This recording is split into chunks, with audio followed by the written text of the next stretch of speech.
पिछले चैप्टर में हमने देखा था शेन टिंगवई काफ़ी ऑकवर्ड मोमेंट फेस करता है जब वो लियान जुए के घर अपने इंजर्ड लेग के लिए मेडिसिन ढूंढने की कोशिश करता है। लियान जुए जो अभी घर आया होता है उसकी कैजुअल और काम डिमीनियर के साथ शेन को और नर्वस कर देता है। शेन हेसिटेट करते हुए मेडिसिन कैबिनेट के बारे में पूछता है, लेकिन जब लियान जुए हेल्प करने के लिए स्टेयर्स चढ़ता है शेन सिर्फ डोर के पास रुक जाता है।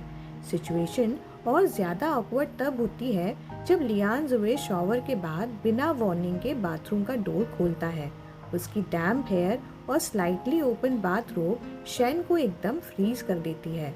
शेन का चेहरा डीप रेड हो जाता है और वो जल्दी से एक्सक्यूज़ बनाकर वहाँ से निकलने की कोशिश करता है, लेकिन जैसे ही वो मुड़ता है लियान जुए उसका व्रिस्ट फर्मली पकड़ लेता है और टेंशन और भी बढ़ जाती है। अब आगे देखते हैं क्या होता है। लियान जुए का हाथ शेन टिंगवई के व्रिस्ट पर था, हॉट और टाइट ग्रिप के साथ। शेन टिंगवई ने इंस्टिंक्टिवली अपना हाथ छुड़ाने की कोशिश की, लेकिन लियान जुए की स्ट्रेंथ ने उसे ब्रेक होने नहीं दिया। थोड़ा हेसिटेंट होकर उसने कहा, आप, लेकिन लियान जुए का फोकस उसके पतले व्रिस्ट पर ही था, जैसे वो कुछ सोच रहा हो।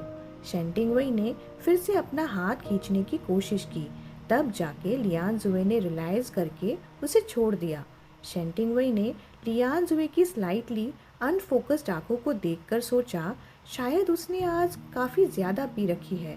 उस ऑकवर्ड साइलेंस को तोड़ते हुए शेन टिंगवई बोला, मिस्टर लियान, अगर और कुछ नहीं है तो मैं अपने रूम में चला जाता हूँ। लेकिन जाने से पहले ही लियान जुए ने एक बार फिर उसका हाथ पकड़ लिया। इस बार शेन टिंगवई थोड़ा सरप्राइज होके बोला, क्यों? लियान जुए ने बिना कुछ एक्सप्लेनेशन दिए उसके हाथ से मेडिसिन की बोतल ली और लेबल को ध्यान से देखा। थोड़ी देर बाद उसने फ्लैट टोन में कहा, ये एक्सपायर्ड है। फिर बिना किसी हेसिटेशन के उस बोतल को ट्रैश में डाल दिया। शेन टिंगवई थोड़ा ऑकवर्ड हो गया। उसकी नज़र डस्टबिन की तरफ गई और फिर उसने सॉफ्टली कहा, ओह, गुड नाइट मिस्टर लियान। उसके बाद वो क्वाइटली अपने रूम में चला गया। रूम में आकर शेन टिंगवई बेड के एज पर बैठा और अपनी इंजर्ड काफ को इंस्पेक्ट किया। ब्रूज काफ़ी स्वोलन लग रहा था। जब उसने जेंटली अपने फिंगर से टच किया तो हल्का दर्द हुआ, लेकिन ज़्यादा सीरियस नहीं लग रहा था। इतनी रात के बाद शेन टिंगवई ने सोचा कि अब रेफ्रिजरेटर से आइस क्यूब लेने का प्लान छोड़ ही देना बेटर है। उसने लाइट ऑफ की और बेड पर लेटे हुए अपनी आंखें बंद कर ली, होपिंग कि वो अब फाइनली रेस्ट कर सके। रूम के बेडिंग में एक फेंट सी सूदिंग सेंट थी। शायद आंटी ने रूम टाइडी करते वक्त कोई स्लीपिंग एड स्प्रे किया था। शेन टिंगवई का ड्राउजीनेस जल्दी ही डोमिनेट कर गया। जब वो हाफ अवेक स्टेट में था उसने अपने व्रिस्ट पर एक हल्की सी डैम्प वार्मथ महसूस की। उसने रिफ्लेक्सिवली उसे टच करने की कोशिश की, लेकिन उसके पहले ड्राउजीनेस ने उसे कम्प्लीटली एनगल्फ कर लिया। दूसरी तरफ लिंचन ने एक प्लास्टिक बैग लियान जुए को हैंड ओवर किया और पूछा, मिस्टर लियान, ये मेडिसिन, आप इंजर्ड हो क्या? क्या डॉक्टर को बुलाऊं? लियान जुए ने फ्लैटली जवाब दिया, ज़रूरत नहीं। लिंचन ने काफ़ी एफिशिएंटली काम किया था, सिर्फ 1 घंटे में मेडिसिन डिलीवर कर दी थी। लियान जुए ने शेन टिंगवई के रूम का डोर नॉक किया, लेकिन काफ़ी देर तक कोई रिस्पॉन्स नहीं मिला। जब उसने डोर नॉब घुमाकर देखा तो डोर इजीली ओपन हो गया। रूम में अंधेरा था, सिर्फ कोर्टयार्ड के डेकोरेटिव लैम्प्स की हल्की सी लाइट कर्टन के बीच के गैप से अंदर आ रही थी। शेन टिंगवई, लियान जुए ने उसे एक बार बुलाया, उठ जाओ और मेडिसिन लगाओ। कोई जवाब नहीं मिला। लियान जुए का पेशेंस काफ़ी लो था, स्पेशली शेन टिंगवई के साथ। उसने और ज़्यादा टाइम वेस्ट करना ज़रूरी नहीं समझा। मेडिसिन बेडसाइड टेबल पर रखकर वो जाने ही वाला था कि तभी शेन टिंगवई मूव हुआ।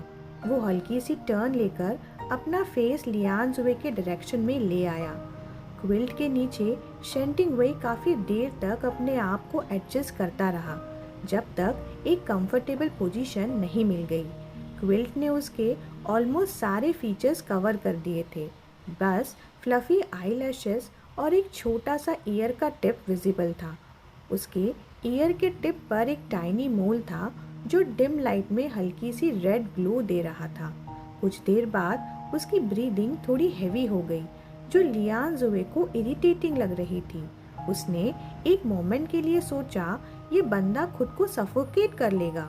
फाइनली लियान जुए ने बेंड होकर क्विल्ट को थोड़ा पुल डाउन किया, जो शेंटिंग वेई के हाफ कवर्ड फेस को रिवील कर रहा था। लेकिन जैसे ही वो वापस स्ट्रेटन होने वाला था, उसने नोटिस किया कि शेंटिंग वेई के लिप्स मूव हो रहे थे और उसकी ब्रोज थोड़ी सी टाइटली निट हो गई थी। ये सटल एक्सप्रेशंस देखते ही लियान जुए एक पल के लिए वहां रुका, जैसे सोच रहा हो कि आगे क्या करे। लियान जुए को ये समझ नहीं आया कि शेंटिंग वेई ने कुछ कहा भी था या नहीं। शायद उसने बस अपने लिप्स मूव किए थे बिना कोई आवाज़ निकाले। लेकिन फिर भी लियान जुए की उठने के मूवमेंट एकदम से रुक गई। क्विल्ट के नीचे शेंटिंग वेई की सांसों की हल्की आवाज़ अब लियान जुए के कानों में क्लियर सुनाई दे रही थी। उसकी वार्म इवन ब्रेथ एक स्वीट और सार फ्रूट वाइन के अरोमा के साथ मिक्स हो रही थी। वो वाइन जो उसने शाम के पहले उसके सिस्टम से डाउन हो चुकी थी, अब वापस एक हल्की ड्रंकनेस के साथ रिवाइव होने लगी थी। ये हल्का इंटॉक्सिकेशन एक बार फिर से अपना इफेक्ट दिखाने की कोशिश कर रहा था।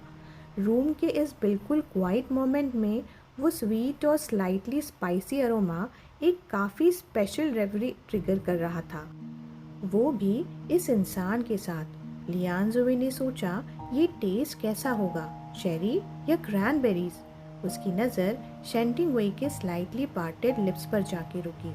उसके लिप्स का डीप रेड टोन उसकी फेयर स्किन के साथ कॉन्ट्रास्ट में और ज़्यादा वाइब्रेंट लग रहा था, चेरी से भी ज़्यादा रिच और गॉर्जियस। शेंटिंग वेई, लियान जुए ने उसका नाम सॉफ्टली बुलाया। उसकी आवाज़ काफ़ी लो थी, हल्की सी हॉर्सनेस के साथ, जैसे वो जेन्युइनली उसे जगाना चाहता हो। शेंटिंग वेई की आईलैशेस स्लाइटली ट्रेम्बल हुई और उसके लिप्स से एक हल्की सी नेज़ल साउंड निकली जो काफ़ी सॉफ्ट और अनएक्सप्लेन्ड थी। उसके टाइटली निटेड ब्लोज धीरे धीरे रिलैक्स होने लगे और तभी लियान जुए ने उसका चिन टाइटली पिंच किया। लियान जुए की आंखें अब फॉगी और इमोशंस में छुपी हुई लग रही थीं। अगर इस मोमेंट पे शेंटिंग वेई जागा होता तो शायद उसे लियान जुए की आंखों में वो नेकेड डिज़ायर दिखता जो अभी तक पूरी तरह फेड नहीं हुआ था। लियान जुए कभी नहीं सोचता था कि वो एक डिसेंट इंसान है। बिजनेस में वो हमेशा शार्प और प्रैक्टिकल रहता था, पर पर्सनल मैटर्स में रिस्ट्रेंट की ज़रूरत नहीं समझता था। हाँ, वो कैजुअल नहीं था, लेकिन अपने आप को डिनाई करना भी उसके नेचर में नहीं था। क्विल्ट को उसने एक तरफ खसका दिया। शेंटिंग वेई, जो शायद ठंडी लगने की वजह से अपने आप को कर्ल करके लेटा हुआ था, अब अपना लोअर एब्डोमेन के पास अपनी बाहों को टाइटली फोल्ड किया हुआ था। उसका एक इंजर्ड काफ धीरे धीरे एडजस्ट होता जा रहा था, जैसे वो अपना कंफर्टेबल पोजीशन ढूंढ रहा हो। टर्निंग के वक्त उसकी ओवरसाइज कॉटन टी शर्ट का हेम हल्का सा ऊपर लिफ्ट हो गया, जिससे उसका स्मूथ और फ्लैट लोअर एब्डोमेन एक्सपोज हो गया था। लियान जुबे का इंटॉक्सिकेटेड दिमाग इसके सामने और बढ़ता गया। उसका हाथ, जो अब उसके मिल्की वाइट सॉफ्ट बेली पर हॉवर कर रहा था, शायद एक मोमेंट के लिए कंट्रोल में था, लेकिन फिर वो उस फीलिंग में खो गया। जैसे ही उसका हाथ टच हुआ, शेंटिंग वेई ने तुरंत आंखें खोल दी। उसका क्लैरिटी रिकवर ना हुआ था, चेहरा एक लाइटली वाटरी ग्लो में था और वो डायरेक्टली लियान जुबे की इंटेंस डार्क आइज से टकरा गया। तो मुड़ क्यों गए? लियान जुबे ने लो और स्लाइटली हस्की टोन में पूछा। उसकी हॉट ब्रेथ और कोलोन की हल्की सी मिक्स फ्रेगरेंस शेंटिंग वेई के चेहरे तक पहुंच रही थी। शेंटिंग वेई ने मूव करना चाहा, लेकिन वो लियान जुबे के स्ट्रॉन्ग ग्रिप के नीचे प्रेशर में था। शेंटिंग वेई का कंफ्यूज और डर उसकी आंखों में क्लियरली दिख रहा था। मिस्टर लियान, उसने हल्की आवाज में कहा, अपने हाथ से उसे टच को रेजिस्ट करते हुए। लेकिन लियान जुबे के ऑपरेसिव गेज ने उसे बिल्कुल फ्रीज कर दिया था। उसने सॉफ्टली लेकिन एक एक्यूजिंग टोन में पूछा, तुम प्रिटेंड कर रहे हो सोने का, है ना?